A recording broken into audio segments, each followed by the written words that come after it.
চিন্তা করবেন না মহারাজ, যদি কোনো বিপদ আসে তবে তা মোকাবিলা করার ক্ষমতা আমাদের আছে। কি বলেন মন্ত্রী মশাই? কিছু বললে গোপাল? মনোজা, কি ভাবছিলে তুমি? আজ্ঞে মহারাজ, দেশের কথা ছাড়া আর কি বা ভাবতে পারি বলুন। তবু ভালো, যাকে এবার দেখার কি বার্তা নিয়ে সে এসেছে। মহারাজের জয় হোক। বলো দূত, বলো কি বার্তা নিয়ে তুমি এসেছো? বার্তা অতি ভয়ঙ্কর। নবাব বাহাদুরের উপহার পাওয়া পদ্মরাগ মণি চুরি গেছে আজই। ওটা উদ্ধারের জন্য আপনার সভার সবচেয়ে বুদ্ধিমান লোককে আমার সাথে পাঠাতে হবে এক্ষুনি। নবাবের ধারণা চোর দরবারেরই কেউ।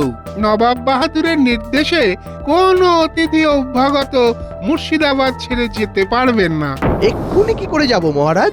এই দেখো, আমি কি তোমাকে একবারের জন্য যেতে বলেছি? না না, নবাব বাহাদুর তো সবার সবচেয়ে বুদ্ধিমান লোককে যেতে বলেছে। আমি এই রাজ্যের মন্ত্রী। গোপাল, বলুন মহারাজ। নবাব বাহাদুরের ইচ্ছের কথা শুনলে তো, এখন বলো তুমি কি করবে? আপনি যদি বলেন আমি এক্ষুনি যেতে রাজি আছি, শুধু আমার গিন্নিকে একটু জানিয়ে আসতে হবে মহারাজ। ঠিক আছে, তুমি এক্ষুনি ঘরে যাও, গিন্নিকে জানিয়ে চলে এসো। দূত ততক্ষণ আমার অতিথিশালায় বিশ্রাম নিক। ঠিক আছে মহারাজ, আপনার যেমন ইচ্ছা। প্রহরী, দূতকে আমার অতিথিশালায় নিয়ে যাও। যথাজ্ঞা মহারাজ, আসুন আপনি।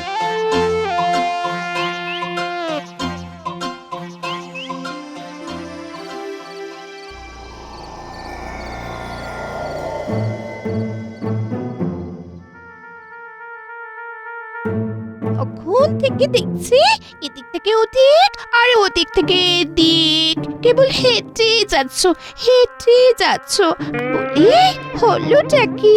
আচ্ছা গিন্নি, আমাকে দেখে তোমার কি মনে হয় একটু বলো দেখি। কিরকম মানে? কোন দিক দিয়ে? এই সব দিক দিয়ে, মানে রূপ, গুণ। রূপের কথা বলতে পারবো না। কেন বলতে পারবে না কেন? কারণ ওটা নেই বলে। তার মানে আমার রূপ নেই, আমি কদাকার? কদাকার কোথায় বললাম? বললাম তো রূপ নেই। তোমাকে দেখলেই কেমন মনে হয় তোমার অম্বল হয়েছে, পেট কিছুতেই পরিষ্কার হচ্ছে না। সেই বিয়ের পর থেকে একরকমই রয়ে গেলে প্যাকাটের মতো। ও, পুরুষ মানুষের কন্দর্প কান্তি হয়ে কোনো দরকার নেই, বুদ্ধিটা থাকলেই হবে, বুঝলে? সেটাও কি আছে? কি এটাও নেই বলছো? সেটা আছে কি নেই সেটা তুমি বলবে। শোনো, কানে আমার সব আসে। মহারাজ গোপালকে নবাব বাহাদুরের মণি খোঁজার জন্য পাঠিয়েছেন, তোমাকে পাঠাননি। কি ভর্তি খেলে ভাবছো তো আমার কানে কেমন করে এলো? কে বলেছে? কে বলেছে তোমাকে? কে বলেছে? বলবো কেন? কেন বলবো? তোমার খবরি থাকতে পারে আর আমার কোনো খবরি থাকতে পারে না। আমারও খবরি আছে। যাক, শুনে রাখো, তোমার খবরই সঠিক খবর দিতে পারেনি, আমি যেতে চাইনি। তোর বাবা, আর মিথ্যে ঢাকতে যেও না। আমি এতটা জানতে পারলাম আর এইটুকু জানতে পারবো না? নবাব বাহাদুরের দূত কথাটা বলার পর তুমি আগ বাড়িয়ে বললে এক্ষুনি কি করে যাব মহারাজ? তুমি আমার ওপর গোয়েন্দাগিরি করছো? ঠিক আছে, আমি চললাম। যেদিকে দু চোখ যায় আমি চলে যাব। কোথায় যাবে? এই দরজা থেকে বেরিয়ে ওই গাছতলা পর্যন্ত, তারপর খানিক পাক দেবে, তারপর আবার বিড়বিড় করতে করতে চলে আসবে।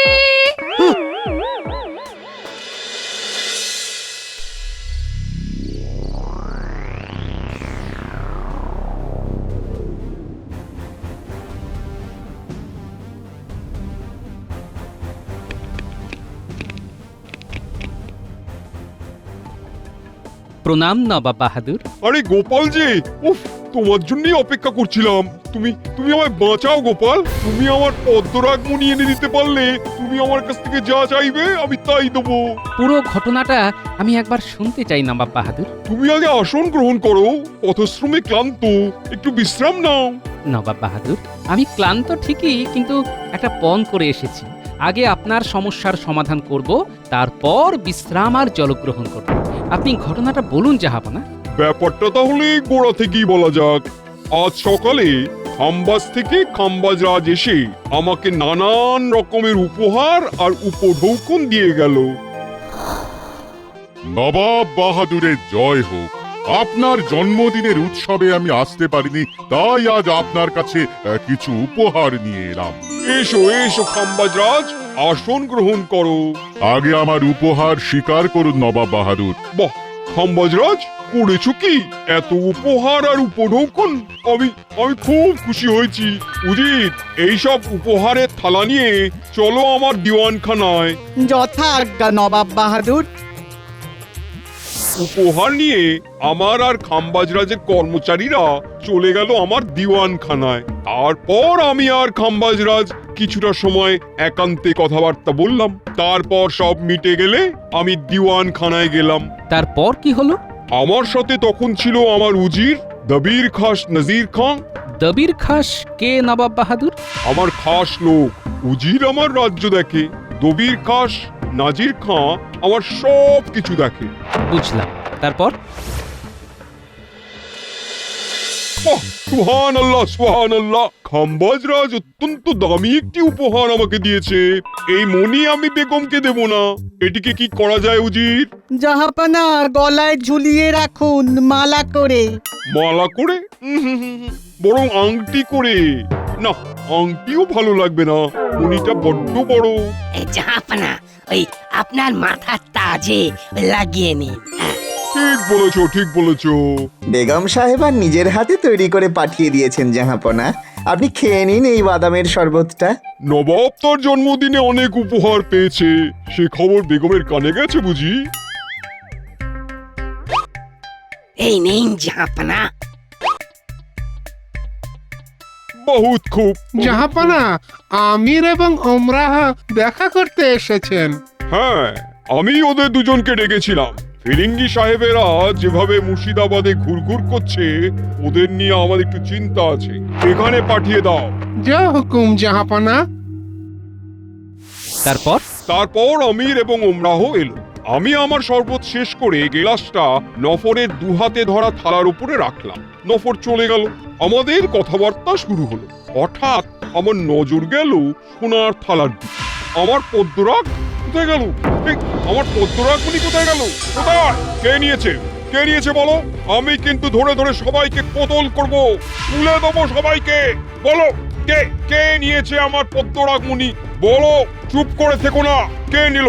হ্যাঁ, কে নেবে জাহাপানা? আমরা তো সবাই ঘরে আপনার কাছেই আছি। বাইরে প্রহরীরা অস্ত্র নিয়ে পাহারায় আছে। আপনার দূত যে এসেছিল সে তো ঘরের ভেতরে ঢোকেইনি, বাইরে থেকেই বলে চলে গেছে। বুঝেছি। নফর যে শরবত নিয়ে এসেছে ওই নিয়েছে। ডাকো তাকে, ডাকো, এক্ষুনি ডাকো। প্রহরী প্রহরী, যাও যাও, নফরকে এক্ষুনি এখানে নিয়ে এসো। নফরের এত বড় সাহস, আমার পদ্মরাগ চুরি করে নেবে? এত বড় সাহস! জাহাপানা, জাহাপানা, নফর বেশি দূর যেতে পারেনি। ও যাচ্ছিল, আমরা পেছন থেকে ওকে ধরে ফেললাম। আমার পদ্মরাগমণি কোথায় রেখেছো? আমি কিছু জানি না জাহাপনা, আমি গরিব লোক। আমি ওই মণি নিয়ে কি করব? মণি চুরি করে এই মুর্শিদাবাদ থেকে পালাবে, তারপর ওটাকে বিক্রি করে ধনী হয়ে যাবে ভেবেছো? আলাম্পানা, আলাম্পানা, আমি বেকসুর, আমি নির্দোষ। আমি জাহাপনার নিমক খেয়েছি, নিমক হারামি করব না আলাম্পানা। আমি এখান থেকেই বলে দিতে পারি নবাব বাহাদুর, আপনার নফর নির্দোষ। যুগ যুগ ধরে এটাই হয়ে এসেছে। যত সন্দেহ গরিব গুরবদের উপর। তা যাক, শুনি তারপর কি হলো? তাকে অনেক জেরা করা হলো। তার মুখে শুধু ওই একটাই কথা, আমি বেকসুর। ততক্ষণে আমার কেল্লাদার আর কোতোয়াল এসে গেছে। ওরা আসা মাত্রই আমি হুকুম দিলাম, নফরকে কয়েদখানায় নিয়ে যাও, আটকে রাখো, যতক্ষণ না পদ্মরাগমণি খুঁজে পাওয়া যায়। যাও, একে কয়েদখানায় নিয়ে যাও, আটকে রাখো। আমি বেকসুর জাহাপনা, আমি বেকসুর, আমি বেকসুর। জাহাপানা, নফরকে তো কয়েদখানায় নিয়ে যাওয়া হলো। এ ঘরে তো আমরাও ছিলাম। হ্যাঁ, তত বটেই, তত বটেই। সাধারণ একটা নফরকে কয়েদ করলাম, আর তোমরা দরবারের উজির আমির ওমরাও বলে তোমাদের কিছু বলবো না তা তো হয় না। আমার সবাইকেই সন্দেহ করা উচিত। আমরা কেউই এখান থেকে বেরোইনি। আমাদের সবাইকে খানা তল্লাশ করুন। কেল্লাদার আর কোতোয়াল, সবাইকে ভালো করে খানা তল্লাশ করো। জানাব, আপনি একটু পেছন ঘুরে দাঁড়ান। কবির খাস জনাব, আপনিও একটু পেছন ফিরে দাঁড়ান। কোতোয়াল সাহেব, আপনি নিশ্চিন্তে আমার তল্লাশি নিন। কারো কাছেই মণিটা পেলেন না। যদি পেতেন তবে আমাকে ডাকতেন কেন? এমনকি আমি কোতোয়াল আর কেল্লাদারকে আমাকেও তল্লাশি নিতে বললাম। আপনাকে? নয় কেন, এক যাত্রায় তো পৃথক ফল হতে পারে না। আমি নবাব বলে তো আর আমার 4টে হাত পা গজায়নি। আমার রাজ্যে সবাই সমান। বুঝলাম। এরপর কি হলো? এরপর তো আমরা সব হাল ছেড়ে হাল ভাঙা নাবিক হয়ে তোমাদের রাজ্যে দূত পাঠালাম। আর এই কেল্লা আমি একেবারে বন্ধ করে দিলাম। কেউ এখান থেকে বেরোতে পারবে না। বুঝলাম।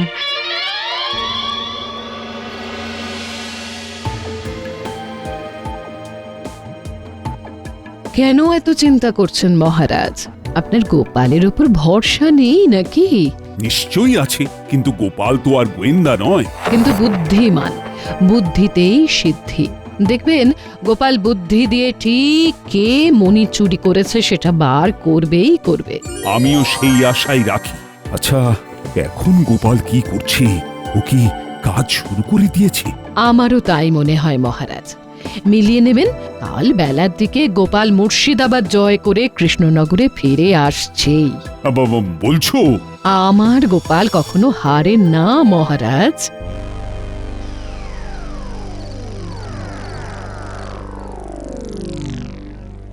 আচ্ছা উজির, নবাব বাহাদুর এই সিংহাসনের কাছে দাঁড়িয়েছিলেন, আর এইখানে থালাটা রাখা ছিল।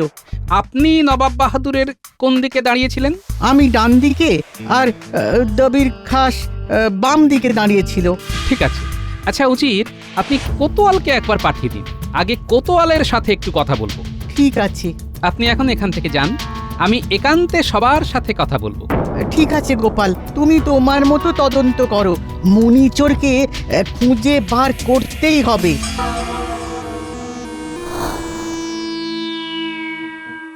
কি মনে হয় কোতোয়াল সাহেব, কে নিতে পারে? কি করে বলি বলো তো গোপাল, আমার তো হাত পা পেটে সেঁধিয়ে যাচ্ছে। এইরকম পরিস্থিতি যে আসতে পারে সেটা তো স্বপ্নেও ভাবিনি। আমার তো কাউকে সন্দেহ হয় না। কিন্তু মণিটা তো চুরি গেছে। সেটা তো গেছে।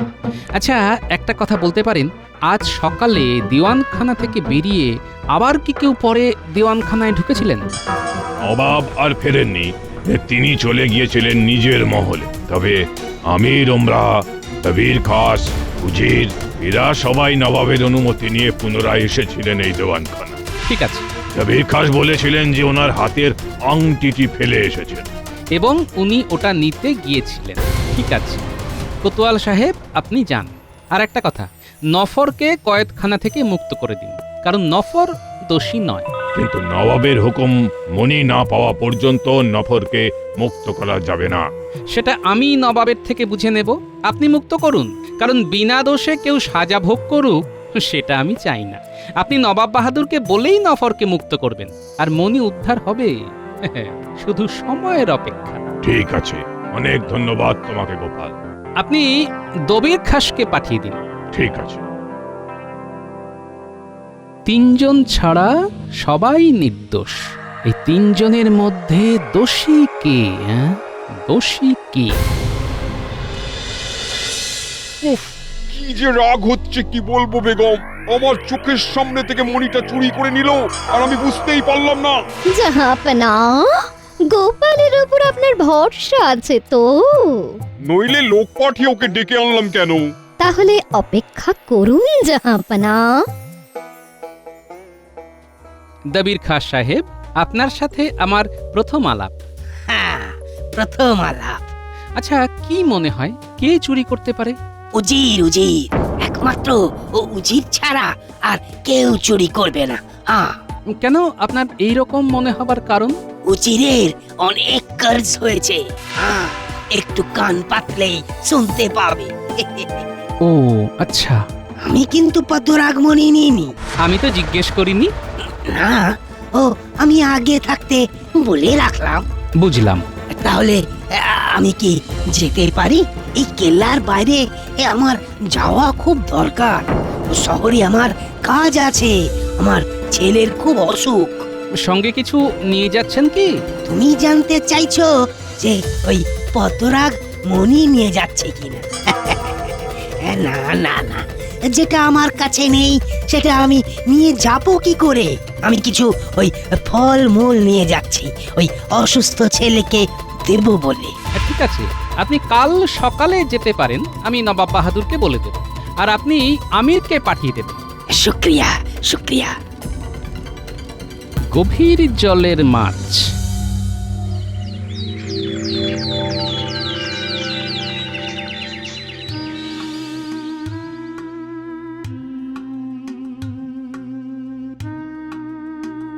গোপাল, তুমি কি বুঝলে আমি কি আমার পদ্মরাগমণি ফিরে পাবো? অবশ্যই নবাব বাহাদুর, এক্ষুনি ফিরে পাবেন। তবে চোর কে তা বলবো না। কেন গোপাল? কি হবে চোরকে জেনে? চোর কিন্তু স্বভাব বা অভাবে চুরি করেনি, নেহাতি লোভে পড়ে চুরি করেছিল। পরে নিজের উপর ধিক্কার আসে এবং সেটা আমার কাছে স্বীকার করে। ঠিক আছে, কে চুরি করেছে আমি জানতে চাইবো না, কিন্তু পদ্মরাগমণিটা দেখতে চাই।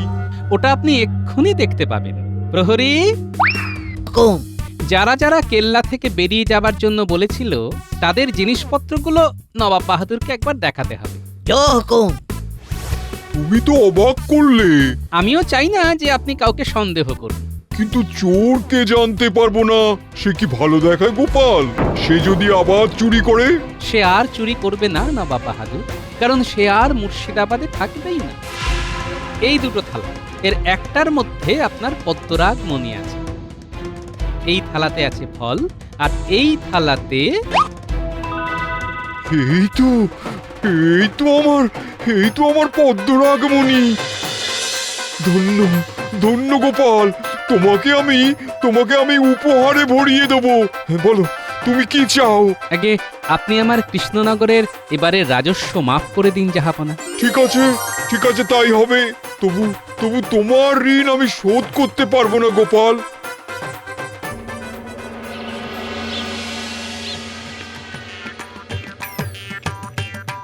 এসো এসো গোপাল, উফ, তুমি তো ইতিহাস সৃষ্টি করলে। নাও এবার বলো কিভাবে ধরলে চোর? বলো বলো বলো শুনি তোমার সফল গোয়েন্দাগিরির কথা। আচ্ছা, চোর কি করে ধরলি, তাও এক রাতে? আমার প্রথম থেকেই সন্দেহ ছিল একজনের উপর, তাই আমি ওর ওপর থেকে নজর হাঁটাইনি। ওকে আমার প্রথম সন্দেহ হয় একটা কথায়। আমি কিচ্ছু জানতে চাইনি, কিন্তু তবুও আমি ঘরে ঢুকতেই প্রথমেই আমাকে বলে আমি চুরি করিনি। বাহ বাহ, বেশ রোমাঞ্চকর বিষয় তো। আমার সন্দেহ হবার আরেকটি কারণ হলো আমি জানতে পারি যে নবাব বাহাদুর যখন শরবতের গেলাস তুলতে যান, তখন ওই লোকটা ঝুঁকে পড়ে থালা থেকে গেলাসটা তুলে নবাব বাহাদুরের হাতে দেন, আর তখনই উনি মণিটা হাত সাফাই করে নেন। বাবা রে, খুব প্রখর পর্যবেক্ষণ না থাকলে এটা সম্ভব হতো না। নবাব বাহাদুর ওই দিওয়ানখানা থেকে বেরিয়ে যাবার পর যারা আবার গিয়েছিলেন তাদের মধ্যে এই লোকটিও ছিল। সে দ্বিতীয়বার ওখানে পদ্মরাগ মণিটা চুরি করে যেখানে রেখেছিলেন সেখান থেকে নিজের কাছে আনতে গিয়েছিলেন। গোপালের সিদ্ধিতে আমার এত জ্বলন হচ্ছে কেন? আমি প্রথমবার ওনাকে কিচ্ছু বুঝতে দিইনি, পরে দ্বিতীয়বার ওনাকে আবার ডাকি, উনি এলেন। মনে মনে খুব বিরক্ত।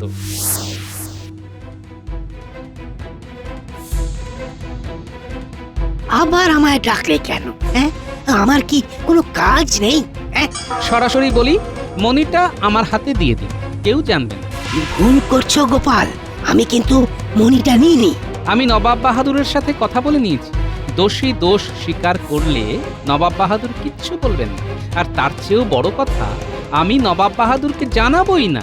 আর যদি আপনি আমার কাছে স্বীকার না করেন তাহলে খুব কড়া খানা তল্লাশির মুখে পড়তে হবে, কিন্তু পর আপনার ব্যাপার। দাঁড়াও গোপাল, দাঁড়াও। ব্যাস, এক হুমকিতেই বাজিমাত। ভাগ্যে গোপাল ছিল। ভাগ্যে গোপাল হেথায় ছিল, তাই চোর পড়েছে ধরা। দবির খাস পালিয়ে গেল, কাটলো দেশের খরা। দূর হতচ্ছাড়া,